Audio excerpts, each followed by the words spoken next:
Este, Ujú. ah, Adelante, Giovanni. sí. Buenas noches. Mi presentación se llama Alteraciones del potasio. Vamos a hablar sobre el equilibrio del potasio en el organismo, en este caso en los niños. Los efectos fisiológicos del potasio dice que tienen principalmente función celular y función neuromuscular, es decir, está muy relacionado con las funciones de los nervios a nivel nervioso y a nivel muscular, hablando de músculo liso, músculo estriado y músculo cardíaco. Y obviamente también a nivel celular.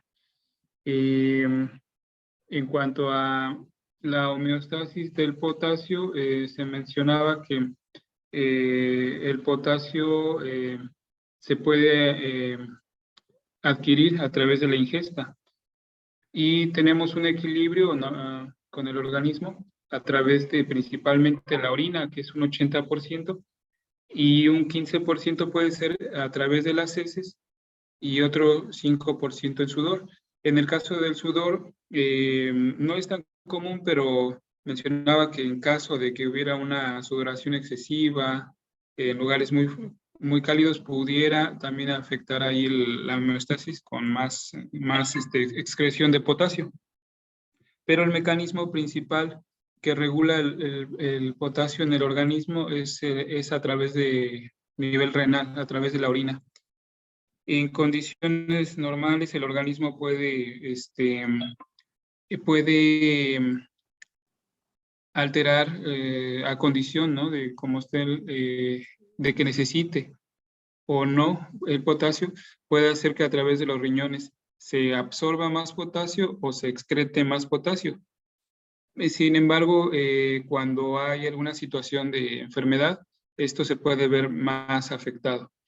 En cuanto a la ingesta, mencionaba que en un adulto, bueno, en general, me parece que es de 1 a 2 miliequivalentes por kilo de peso, lo que se consume a diario de potasio, y en general pueden ser de 200 a 400 miliequivalentes de potasio a través de la dieta. Este cuadrito que está ahí, más que nada lo puse porque en general habla de los mecanismos de cómo el potasio se regula. Ahí las flechitas que vemos en medio habla de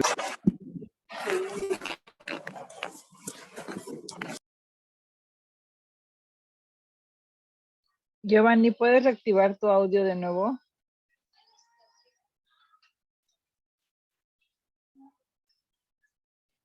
Es que ya no te escuchamos.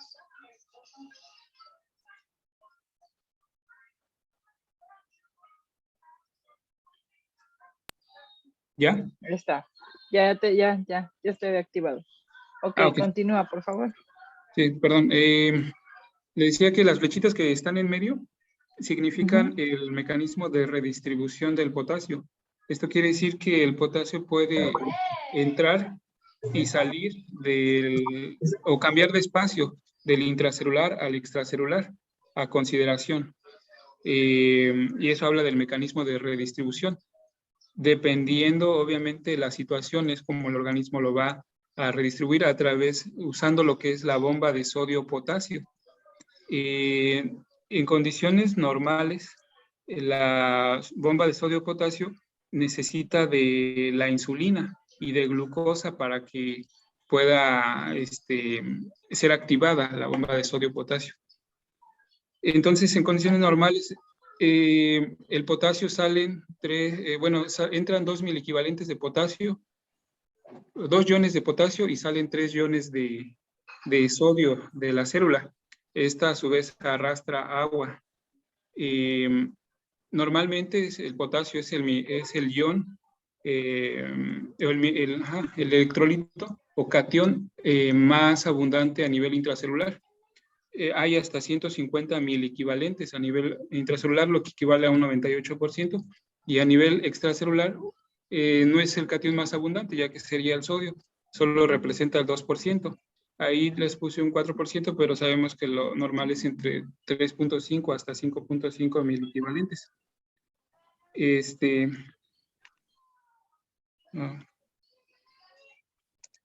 que se trabó. Ahí está. Ahí va, ahí va. Los efectos fisiológicos del potasio.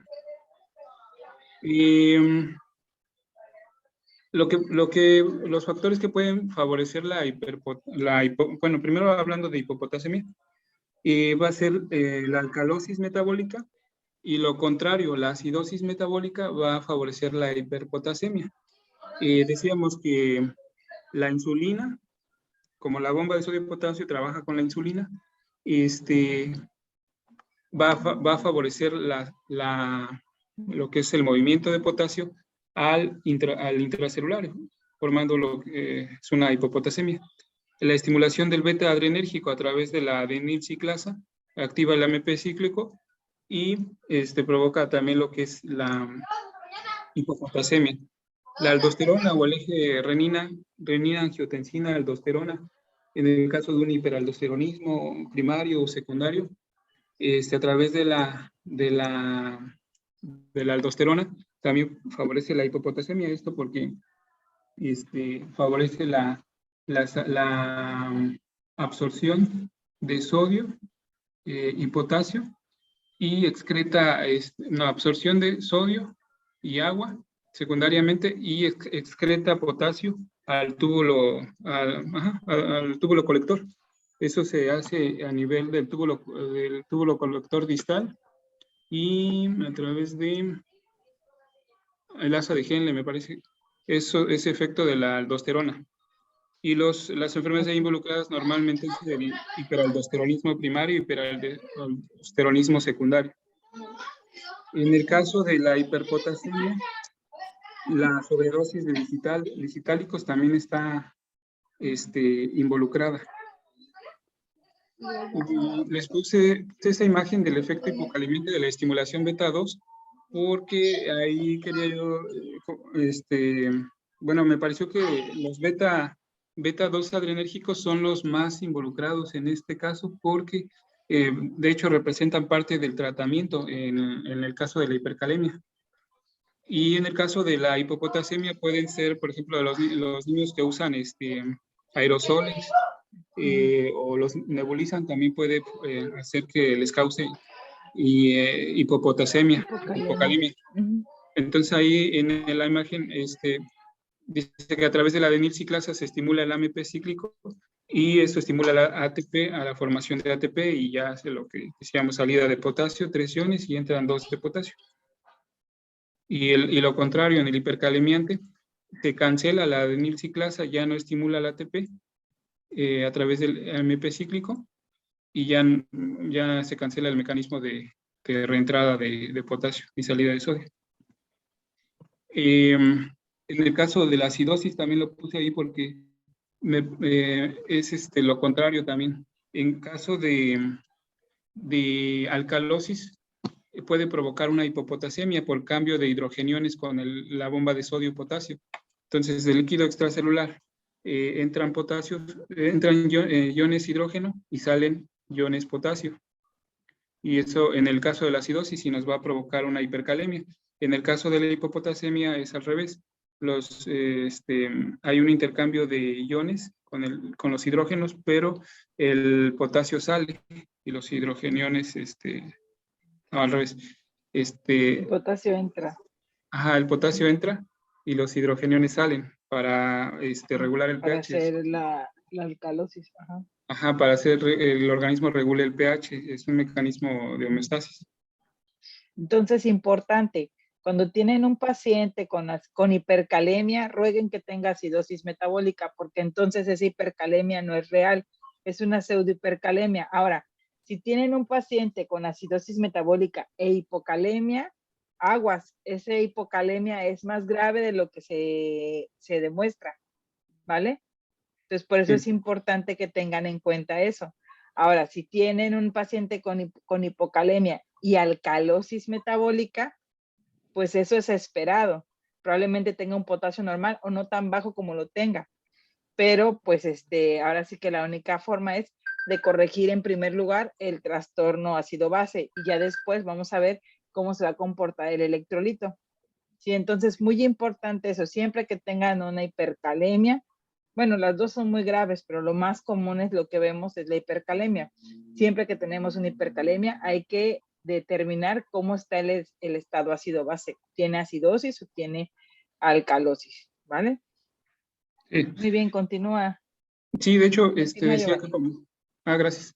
De hecho, decía que como parte del tratamiento, pues, así como vamos a regular los iones, también hay que tratar la causa, como decía ahorita usted bien, porque en caso de que haya una acidosis o una alcalosis, habrá que corregirla para que nuestra causa secundaria, que es la alteración en los iones, se regule.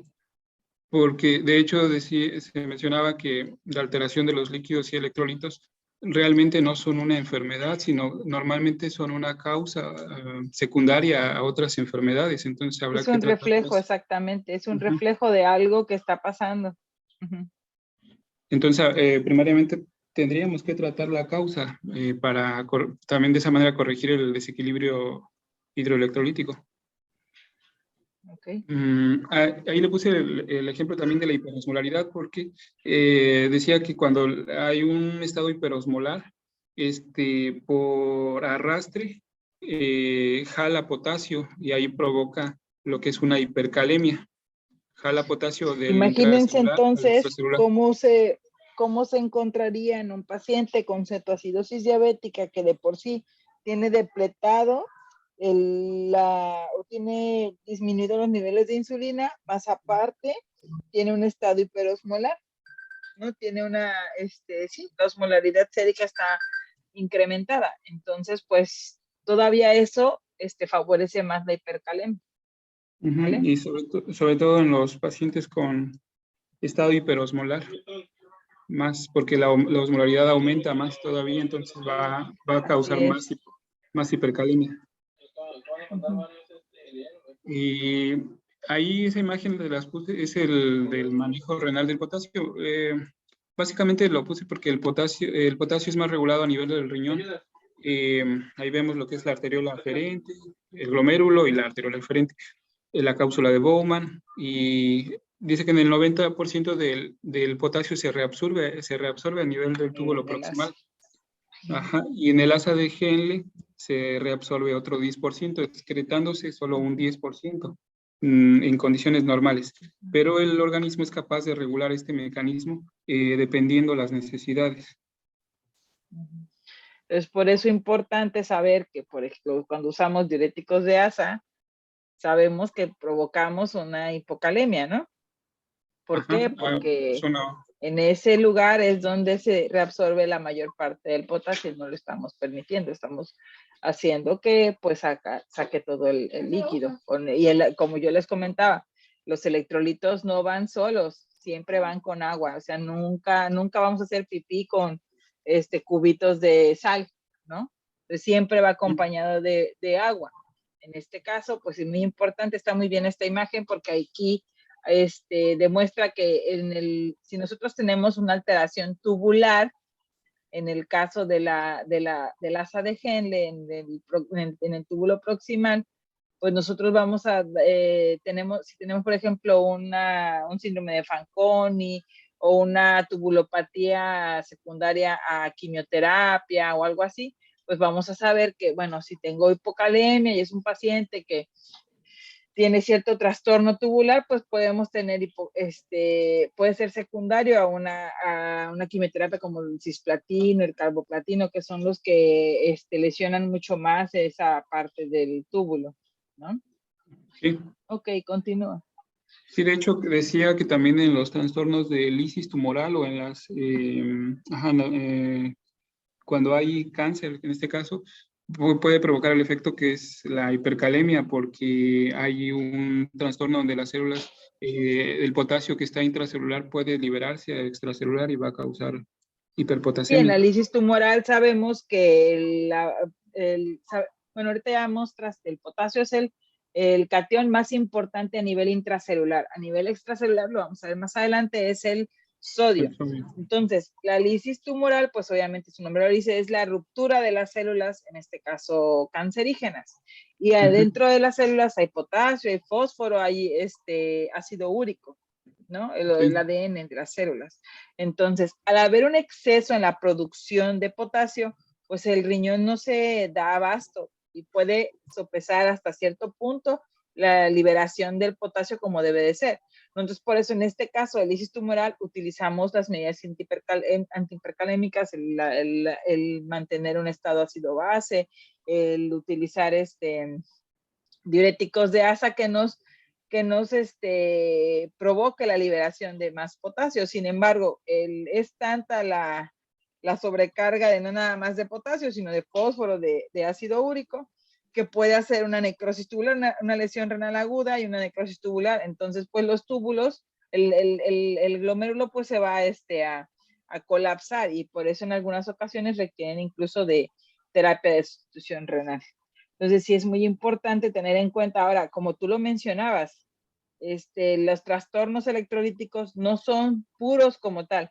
No nada más tenemos una hipocalemia idiopática, se puede decir, o una hipercalemia idiopática. Siempre hay algo que provocó ese trastorno. Entonces, por ejemplo, un síndrome de Gitelman, un Bartter, esos tipos de enfermedades, pues son tubulopatías propiamente dichas. Entonces hay un trastorno en el túbulo, algún gen se volvió loco y provoca la acidosis y la hipercalemia, o provoca la alcalosis y la hipocalemia, ¿no? Entonces es importante saber por qué tenemos ese trastorno. Muy bien. Sí, en el caso, lo que usted mencionaba de trastornos genéticos, mencionaban sobre la necrosis tubular distal tipo 1 y tipo 2, que son dos trastornos que provocan hipocalemia, o lo que decía usted La del síndrome acidosis de tubular Fanconi. renal. Ajá, acidosis Ajá. La tubular acidosis, renal. no la necrosis, la acidosis tubular renal. Ah, sí, Ajá. esa acidosis tubular renal. Y también mencionaban lo que se dijo, el síndrome de Liddle y síndrome de Fanconi, que son Ajá, el como... Liddle es una alteración, es el trastorno que asemeja a una alteración de la aldosterona. El Bartter, por ejemplo, el Gitelman también son tubulopatías que tienen trastornos así, son acidosis o alcalosis, pero bueno, ya son propias del túbulo. No es que haya algo más que lo provocó, sino que el túbulo se vuelve loco y pues ya. Bueno, más bien, se codificó así. Ok. Bueno, lo quise poner porque ejemplifica lo que es la luz tubular, que está a la izquierda. En medio está las células del riñón, que mencionaba que son las células principales y había Ajá, el otro, túbulo contorneado. las células principales y había otro tipo de célula. Bueno, pero es a nivel de las células principales del túbulo contorneado, donde se da todo ese trabajo que hace el riñón. Y luego a la derecha está lo que son los vasos sanguíneos. Entonces, a nivel de las células principales, es donde se encuentran todas esas bombas, que es lo que regulan el mecanismo, ya sea para entrada o salida. En el caso, por ejemplo, de la aldosterona, si hay un aumento de aldosterona, va a hacer que de la luz del vaso pase potasio al interior de la célula principal y al túbulo colector excretándose potasio. Y en el caso de los otros mecanismos, por ejemplo, de los que decíamos de acidosis, pues igual como para regular el pH, se va a intercambiar, acidosis o alcalosis se va a intercambiar del vaso sanguíneo a la célula principal a través de sus bombas y estos a través de la luz tubular. Y bueno, ya yéndose a lo que es el trastorno como tal de hipopotasemia, la clasificamos en niveles. Decíamos que mencionamos que hipopotasemia es debajo de 3.5 miliequivalentes. La podemos subclasificar en leve, moderada y grave. 3 a 3.5 miliequivalentes es leve, moderada de 2.5 a 2.9 y grave menor de 2.5. Y las causas, pues básicamente algunas ya mencioné, con la falta de ingesta. Se mencionaba que la falta de ingesta pura generalmente no es una causa que por sí sola de hipopotasemia, sino que normalmente va involucrada o va de la mano de otras enfermedades que se presenten en ese momento, el desequilibrio, por ejemplo, alguna diarrea, alguna obstrucción, quemaduras, etcétera. Esto aunado a la falta de ingesta puede hacer una hipopotasemia, pero por sí sola decía que no, es algo que haya casos extremos de pobreza, de anorexia o de una ingesta muy baja, pues sí, solita, ¿no? Daría como causa. En el caso de la redistribución intracelular de potasio es lo que decíamos, que es el movimiento del intracelular, del líquido extracelular al intracelular o viceversa, y nos daría eso de alcalosis, insulina, la proliferación celular, lo que decía por leucemias, por destrucción, pérdidas extrarrenales de potasio, Pero todo lo que esta última, la proliferación celular por leucemia, o bueno, más bien la ruptura, sería la hipercalemia. Ok, sí, está bien. Y las pérdidas, esto de las pérdidas extrarrenales, a pesar de todo, se menciona que solo es el 10% de las causas digestivas, como diarrea, uso crónico de laxantes, obstrucción intestinal, fístulas, fibrosis quística, cutáneas, una sudoración muy intensa o quemaduras extensas. Y lo más común es toda a nivel renal, las tubulopatías, lo que decíamos, el síndrome de Bartter, la discidosis tubular renal distal, O hiperaldosteronismo, tipo 1. tipo 1, ajá, o tipo 2. Y eso de los glucocorticoides es muy importante. Ahorita lo voy a mencionar un poco más. Los diuréticos que decía usted de ASA, como la furosemida, los osmóticos como ¿cómo se llama? El manitol, Así es. y la anhidrasa carbónica. La hipomagnesemia es un ion que está muy de la mano con el potasio, porque en caso de hipopotasemias refractarias al tratamiento, habrá que checar el magnesio. Si también dice que si está aumentado, si está aumentado, puede hacer que haya una hipopotasemia refractaria al tratamiento. Los fármacos también involucrados, anfotericina, gentamicina también. La clínica de la hipopotasemia pues va de la mano con lo que ya hemos mencionado, como participa mucho en el mecanismo de regulación muscular, obviamente nos va a dar debilidad muscular, astenia, calambres, parestesias. A nivel cardíaco, como obviamente participa en el movimiento muscular, nos va a dar extrasístoles, bradicardia sinusal, nos puede dar un hilio metabólico, paralítico, que se puede ver como un estreñimiento, ¿no? Alteraciones en la concentración de la orina, procesos clínicos graves o potencialmente graves, puede dar una rabdomiólisis, o a nivel respiratorio puede haber una afectación muscular tan grave que nos dé una debilidad muscular importante que involucre los músculos respiratorios. Y la rabdomiólisis, bueno, esa va a ser por alteración, incluso con, ¿cómo se llama? Con también acumulación de mioglobina, que puede dar incluso una insuficiencia renal. Lo que decía del hilio paralítico, las taquicardias supraventriculares en casos más graves o taquicardia ventricular. Y se menciona el bloqueo auriculoventricular. Ahorita voy a poner un ejemplo. Eso es como lo que le decía del exceso de mineralocorticoide, que ya hablábamos sobre lo que es la aldosterona, hiperaldosteronismo primario, secundario. Puede también haber, si hay alteración de aldosterona, se ve afectado el eje renina-angiotensina-aldosterona, y entonces la renina puede estar normal o baja, y esta al afectarse aumenta lo que es la síntesis de aldosterona. Si hay un reninoma, también va a haber afección por aumento de renina. Y creo que eso ya lo he mencionado, lo que dijimos. También puede ser causar edemas, que sea una cirrosis. Esto a lo mejor más en los adultos, que sea una insuficiencia cardíaca congestiva o una cirrosis. Y el síndrome nefrítico, nefrótico, también se puede ver en niños. Y lo que ya decía de los diuréticos, furosemida, hidroclorotiazida y manitol también van a causar alteración.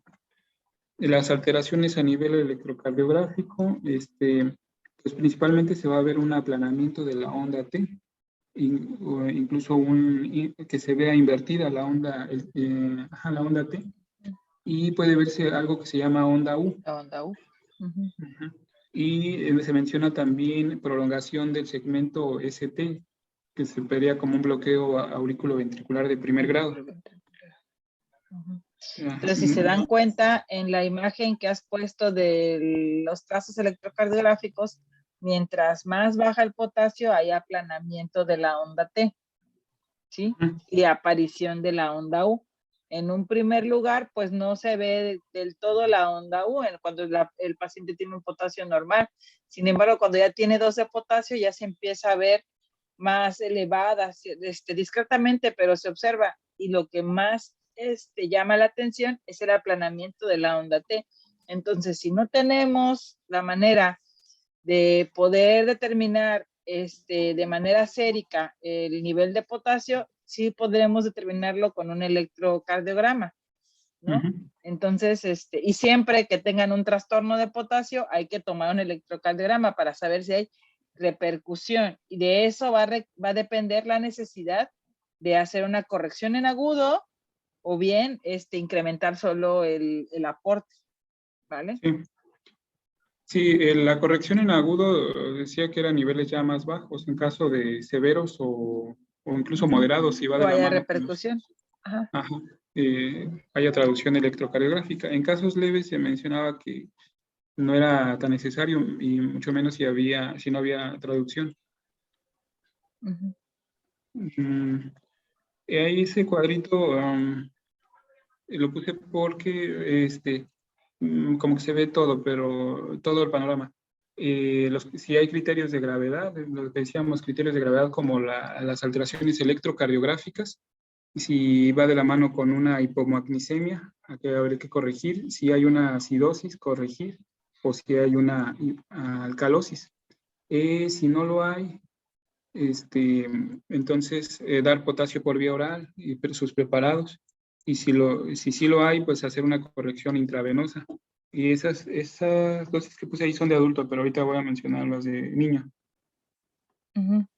El tratamiento dice que si no existen síntomas y el electrocardiograma es normal o tiene escasas alteraciones, entonces puede dar cloruro de potasio por vía intravenosa, 0.5 a 0.1 mil equivalentes por kilogramo y concentración máxima de 40 a 50 mil equivalentes. Se pueden usar sueros que no contengan glucosa. Esto es importante porque la glucosa participa en la bomba de sodio-potasio, entonces estaríamos cayendo en una contraindicación. Y si existen síntomas o alteración en el electrocardiograma, ya igual por vía venosa, pero recomiendo la vía central. Para concentraciones superiores a 150 a 180 mil equivalentes por cada litro, a una velocidad de 0.3 a 0.5 mil equivalentes por kilogramo hora, que pueden llegar hasta 1 mil equivalente kilogramo hora. Y en estos pacientes es importante derivarlos a la unidad de cuidados intensivos y deben estar bajo monitorización cardíaca. Incluso en pacientes que tienen una traducción grave o una traducción, por ejemplo, que tienen 2 de potasio, pues sí, inicias con la corrección a 1 mil equivalente por kilo y sí la puedes administrar vía parenteral, vía periférico. Pero lo ideal es que como si ya está requiriendo una corrección alta, pues entonces sí sería necesario tener una vía central. Importante la velocidad de corrección. ¿Por qué? Porque pues no nos queremos ir al otro lado, ¿no? Entonces, sí es importante tener un control de electrolitos posterior a la administración de la corrección aguda para saber más o menos cuánto le vamos a dejar de potasio, porque si bien lo normal es por ejemplo, en un neonato es de 2 a 4, a lo mejor le vamos a dejar, tenía 2, le dejamos 4, ¿no? Le dejamos el doble y vemos cómo se comporta, ¿sí? Muy bien. Y en casos leves, pues se usan las sales de potasio de 2 a 4 miliequivalentes por kilo día, que ya no puse ahí la tablita, pero hay una tablita donde menciona cuánto tiene cada cápsula y todo. Pero esto es en casos leves, normalmente no lo manejan en urgencias, pero lo podemos conocer. O los alimentos ricos en potasio, plátano y aguacate mencionaba. ¿Cuántos Y miliequivalentes tiene un plátano? no, ¿Cuántos no lo encontré. miliequivalentes de potasio? Son 20 miliequivalentes. También el aguacate, no recuerdo cuántos, eso sí, no recuerdo cuántos tienen aguacate. Pero sí es importante porque, por ejemplo, el plátano es muy fácil de conservar, y es pues se puede obtener en cualquier lugar, ¿no? O el aguacate. Bueno, pasando a lo que es la hiperpotasemia. La hiperpotasemia. Mira, Giovanni, vamos a cerrar esta sesión y abrimos otra, porque ya va a acabar el tiempo, ¿vale? Sí, doctora.